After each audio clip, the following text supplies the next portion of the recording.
Hi, this is Rachel Gets Creative, reporting from Narnia. Not really. Hi, welcome to my channel. This is Rachel of Rachel Gets Creative.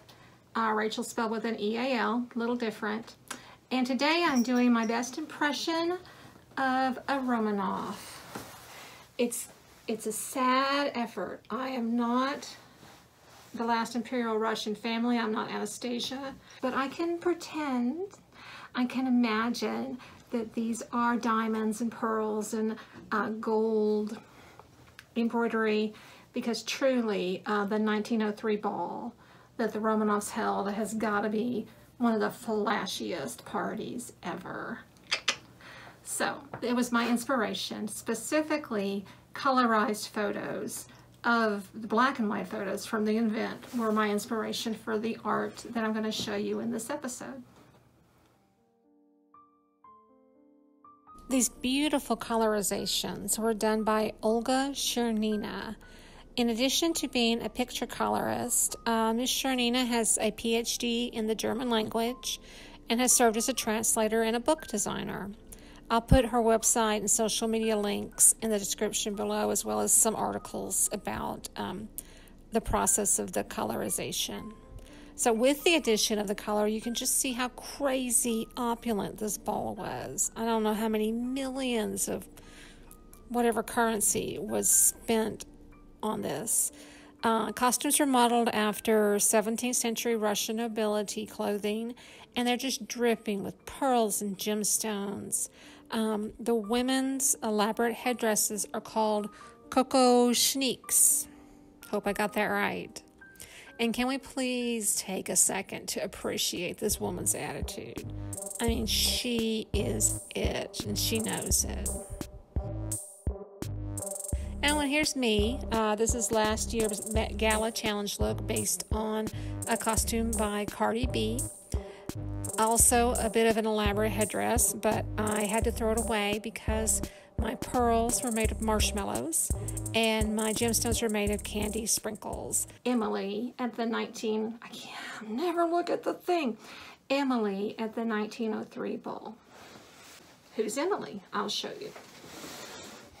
Emily is a painting I made for my very good friend a long time ago.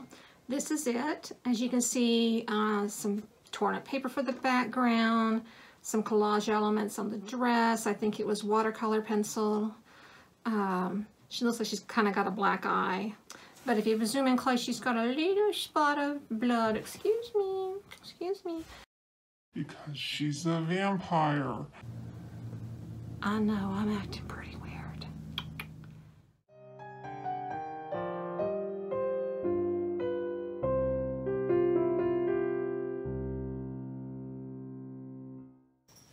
So here I am with a print off of Emily 1, and she came out kind of blue, but you get the idea.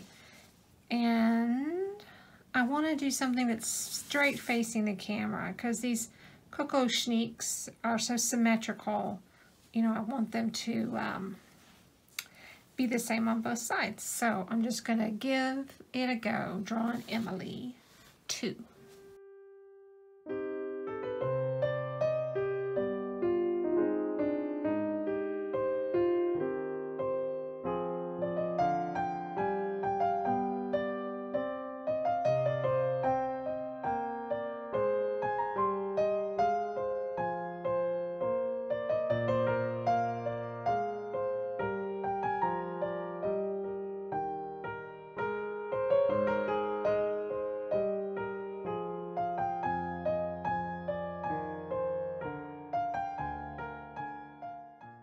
I love long necks, but I also want to give a resemblance to Emily 1, so I don't want to overdo it.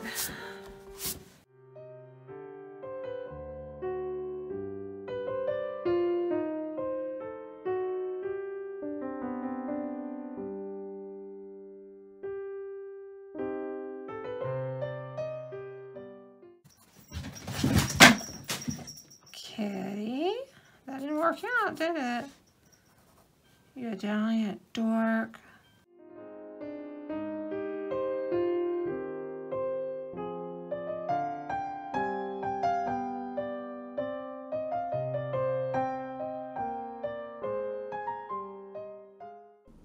I kept fiddling with Emily too here. I took away her cute little Natalie Dormer smirk, even though I liked it.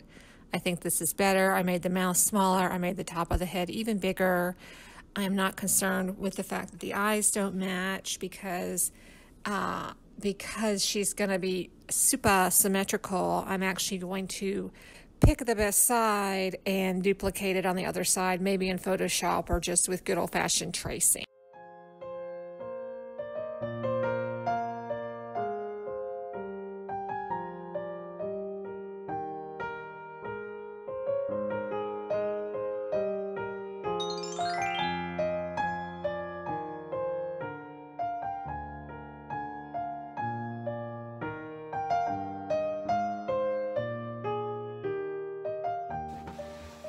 Hey, it is Rachel again in Narnia.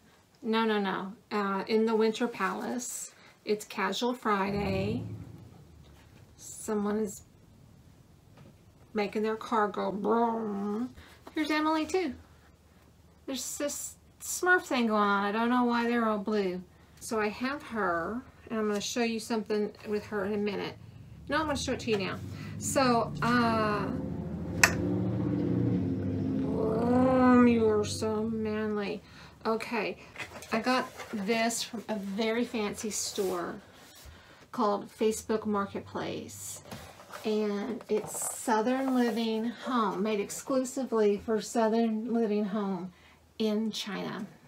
So they said it was wood. It's not wood. It's some kind of resin. Emily will go there. This will be part of her dress. She will have room for a hat, a cocoa shink. And so I've got lots of little Emilys. Emily 3, 4, 5, 6. Oh my gosh, we're being invaded by vampire Emilys. Rawr. So that I can draw some different hat ideas on it. But the neat thing is that she's not going on this as a piece of paper. She's going on this as a piece of wood that I cut out with my Christmas gift, a jigsaw. Yeah, power tools. It's a little power tool, but it counts. And I've never used one before, so it'll be fun. And so the idea is she will have levels and layers like an ogre. She'll have her head and her cocoa shink, and that will be a slightly raised. And then around inside the headpiece and around where it's flatter, I will probably do some sort of mosaic, collage, I'm not really sure. So that is essentially the plan. When I look over there and go, it's to the cat, I'm pretty sure y'all figured that out. Oh. Got me good.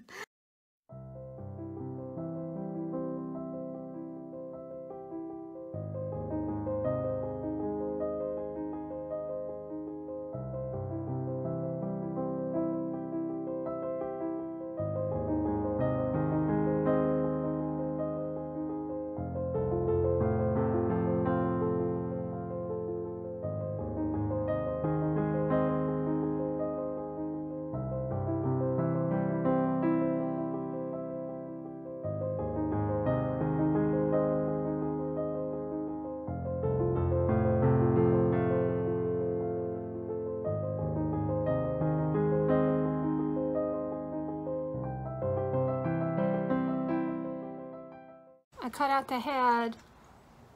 I forgot to film it, but I will film cutting out the cocoa shake, or at least part of it, as this dog goes bark, bark, bark, bark, bark. Okay.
Already injured myself. I haven't even started. Glass.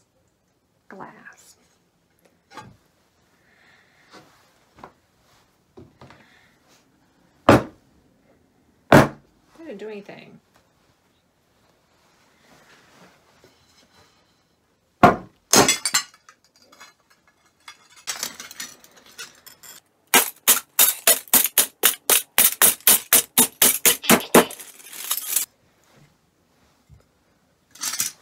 They're too big.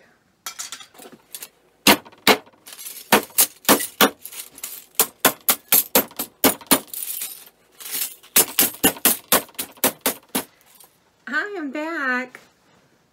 I'm just kidding. Nah, I didn't put out my eyeball. This is gonna hurt a little. That's not too bad. It's kind of hard to whack glass, but I did it and I'll keep doing it. And here's what I'm going to show you. How pretty those crystals are. And they're going to have the light purple around them, the smaller bits. I need to get these smaller. And the dark purple can be kind of bigger. And it's going to be the night sky, except where Emily is.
And the next step is mosaic and grouting the mosaic, which is one of the scariest things in all of crafts.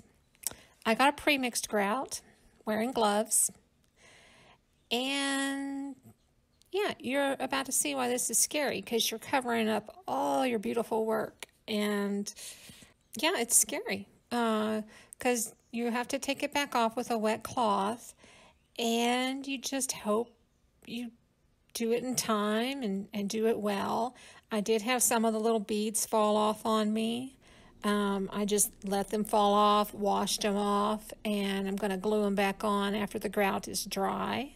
It looks like a big pile of you know what for a while, and then it looks better. Oh yeah, so the first side I just slapped a bunch on, and that was very difficult. So the second side, I took a little more delicately, getting some areas with a brush. It's definitely not a professional grout job. No one's going to want me in their union, but it did the trick.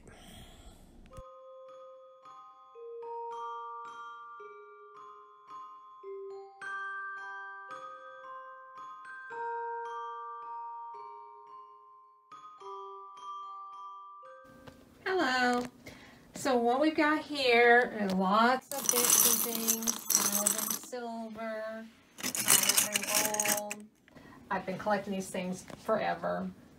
And the idea is to make this Kokoschnik very ornamental. We've obviously got some conflicting colors here. Don't worry about that. I think a lot of this is going to get glued down and painted. But certain bits, like this lovely combination here, and this is that. It's Sorry, this and that. Some of the ones are gonna show their color, particularly the red rubies. And the pearls, those are not pearls. These are pearls. I'm trying to figure out which one I want to use.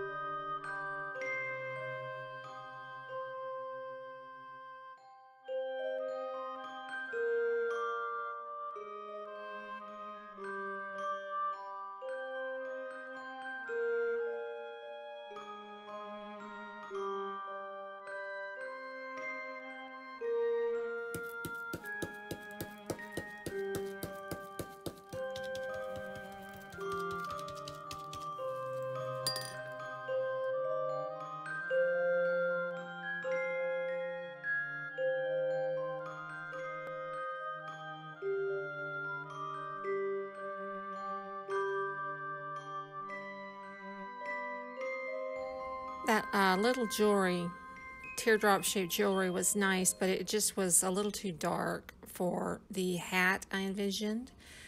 So I turned to amazing cast-in resin. There's a couple of kinds of these. This one's labeled white because it's the one that cures very fast and turns white to show you that within about 10 minutes. You mix parts A and B together, stir them together gently. You want to try to avoid bubbles.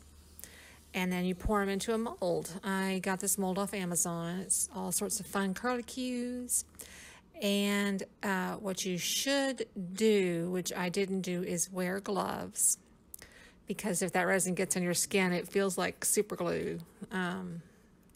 And I always overfill it, so this is me taking care of that. This is a time lapse of it going white over several minutes.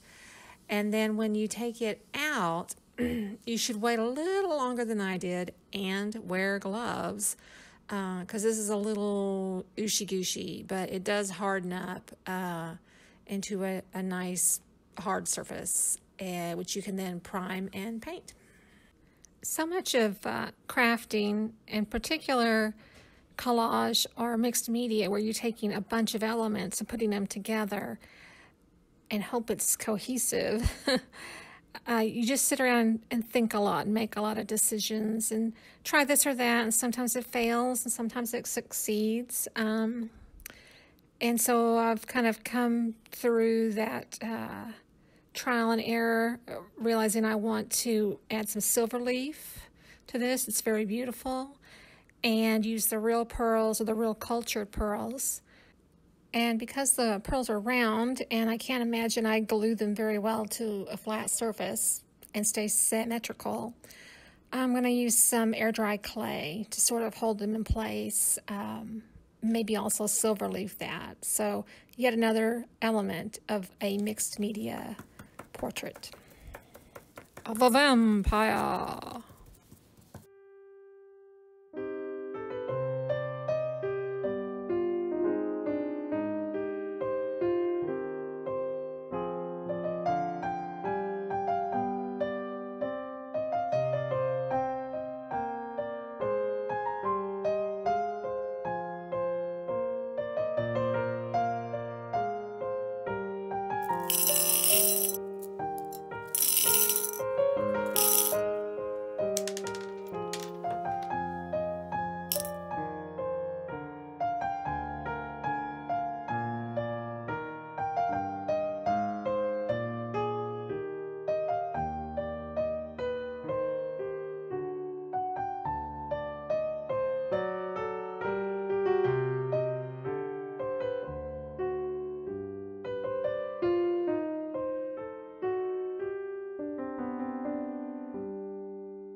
Do you like my cool backdrop? Do you? It's a shower curtain from Walmart. Hot tip. Don't spend a bunch of money on a backdrop. Just get a shower curtain from Walmart. Nice.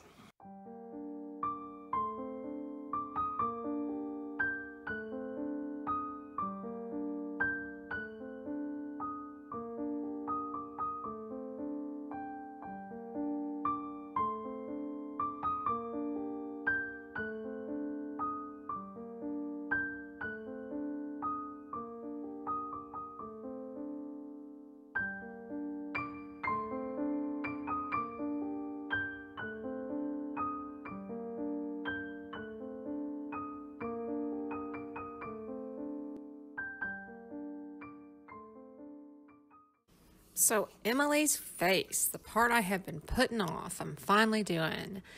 Chose to do it in oil paints because the friend I'm giving this to gave me the oil paints and supplies for, I think, a birthday. So I am no expert. This is not an oil painting tutorial. And I don't know anything about underpaintings or layers or glazes. So if you want that sort of thing, there are many, many fine artists on YouTube who can show you that. I'll just show you my process. To make oils, smoother for thinner layers, it's good to thin them out with a medium, and I used linseed oil. To clean your brushes, some sort of turpentine or a substitute, I use turpenoid. Oil dries very, very slowly. We're talking about months. They say don't even varnish a painting to finish it for 6 months. And it takes days, endless days to dry to the touch. 4 to 5 days in my case. And I'm used to working in acrylic. It dries super fast. You mix quickly. You're mixing wet on wet. At least that's what I do, wet paint on wet paint. If you do that in oils, you're going to end up with one color. If you don't use multiple brushes or dry brushes for a little tiny bit of blend, it's all going to smoosh together again into one color. So I did the best I could, and she looks okay. I like her eyes. But I've got a lot to learn. So there is Emily's face. And I chopped off her neck, as you can see. I decided, well, I thought I was going to put something in the neck part, the neck void. Ended up changing my mind, so I filled it with some of the DAS, air dry clay, put a little silver leaf, painted this lace, 2 coats white, and just got it in there with some of that strong glue with a little E6000, and then with the Mod Podge on top. That's a strong combination. So, you ready to see Emily?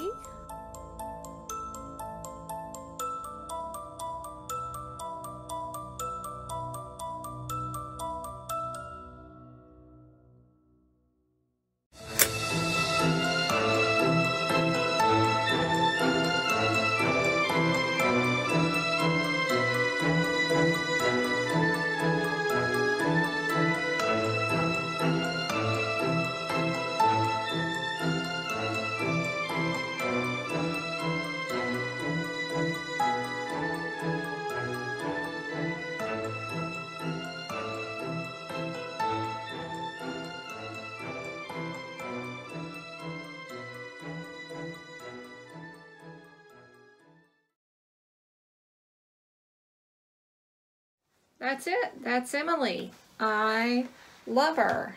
She's still a little wet. You don't get the shiny in the pictures. But I love her lots. And there's things I would change maybe, but all in all, I'm very happy. She has a passing resemblance to Emily one. I had to fix her green eyes a little bit. And, oh, I forgot my crown. What the heck? With crown comes Kit Kat. Hey, Kit Kat. Don't get your hair on this. So, I'm happy with her. I'm going to let her oil dry a little more. Her oil paint face. And I'm going to give her to my friend. And it took me not quite 2 months. An eternity, as vampires say. Oh my god. So...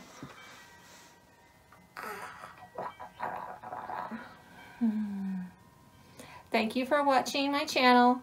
This is Rachel Gets Creative, and I hope to be back in less than a month with another project. If you like this, please like and subscribe and share. Thank you so much. Oh, I also want to say, and I've said this in the description, thank you so much to Andy Hargraves of Andy Hargraves Music.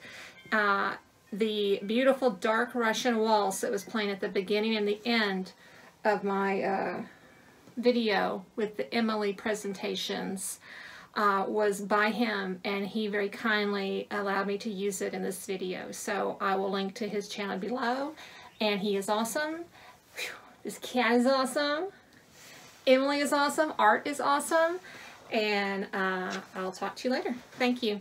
Bye-bye.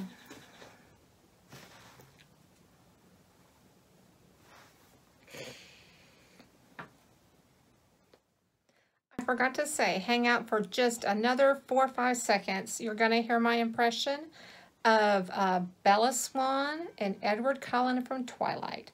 Because, in case you didn't notice, I accidentally made a vampire that sparkles.